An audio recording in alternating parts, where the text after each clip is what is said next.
I'm convinced that climate change and what we do about it will define us, our era, and the global legacy we leave for future generations. The key conclusion is that warming of the climate system is now unequivocal, and that's evident in observations of air and ocean temperature, melting of snow and ice, rising global mean sea level.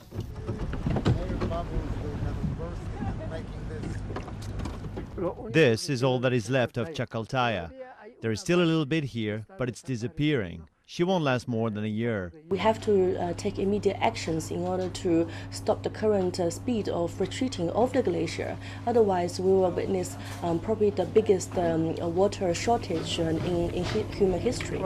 The rains are not consistent. Right now, there's not enough at all. I cannot rely on it. What we have seen, particularly in northern Darfur, is people essentially being pitted against each other in terms of their basic needs: land, water, pastoral lands. Water is going to be a very limited resource in the future, and there'll be competition for it between cities, industry and farmers. The water crisis, which is a global crisis, is having particular impacts here because this is already a dry continent with a highly variable climate.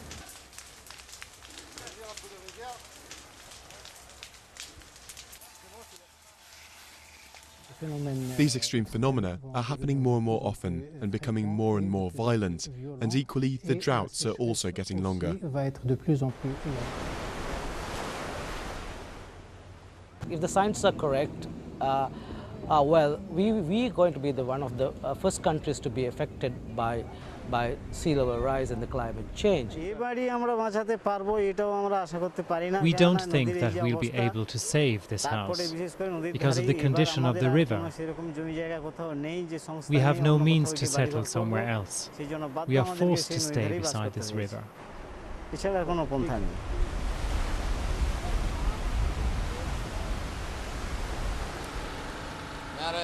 Because of global warming, it's difficult to get bait. This affects our life. Because these currents carry a lot of heat. Northern Europe, for example, is heated by the Gulf Stream. And if this changes, and we know there are changes ongoing, then it has a big impact on our climate predictions. Biodiversity is not a luxury, and that we should get rid of the idea in that only rich countries should preserve that biodiversity. There are fewer tortoises because of a lack of rainfall. It doesn't rain enough, as it used to, which means the tortoises are disappearing. It's very likely that most of the observed increase in globally average temperatures since the mid-20th century is due to the observed increase in greenhouse gas concentrations. Population on our Earth has quadrupled. We are putting 70 million tons of global warming pollution into the atmosphere today. 16 of the 20 most air polluted cities in the world are in China. And air pollution a result of coal-fired burning plants, power plants, and also the use of automobiles in major cities. If our air quality was cleaner to sort of the next magnitude of cleanliness, so to speak, we could probably save 1,600 lives a year. 14% of total emissions from all sources in Australia is from enteric methane from sheep and cattle. Increases in global warming pollution anywhere now threaten the viability of human civilization everywhere. This is our home.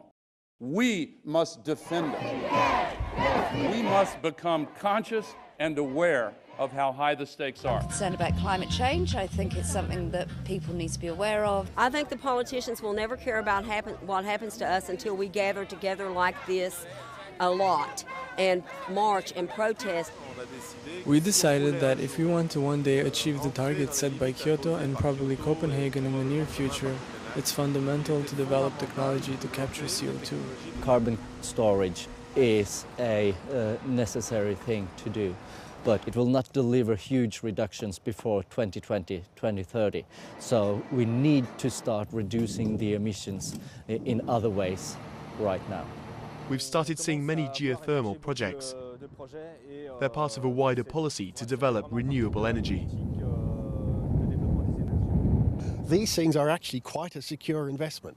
You know, it's not doing it for the green thing. You know, it's really is a relatively solid place to put your money is energy. There are some unpopular decisions that need to be taken. I have made a commitment.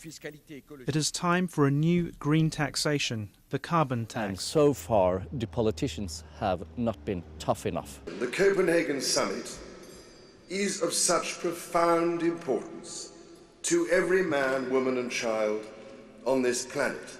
There's perhaps a danger of expectations being too high about what the U.S. can deliver. But there will still be a need for engagement by the European leaders and by the rest of the countries around the world. Nobody thinks that Brazil should have the same responsibility as Britain, as France, or other countries that have been industrialised and emitting greenhouse gases for a century. If these talks are carried out seriously, we're convinced a serious deal is possible to trust in people. It's people traveling for the weekend to Paris to do shopping, which is actually impacting on the poor people in the highland countries. So there's a global responsibility to look for this region. Climate change is undoubtedly the greatest challenge of our age. But I fear it is far from being the only global ecological challenge we face.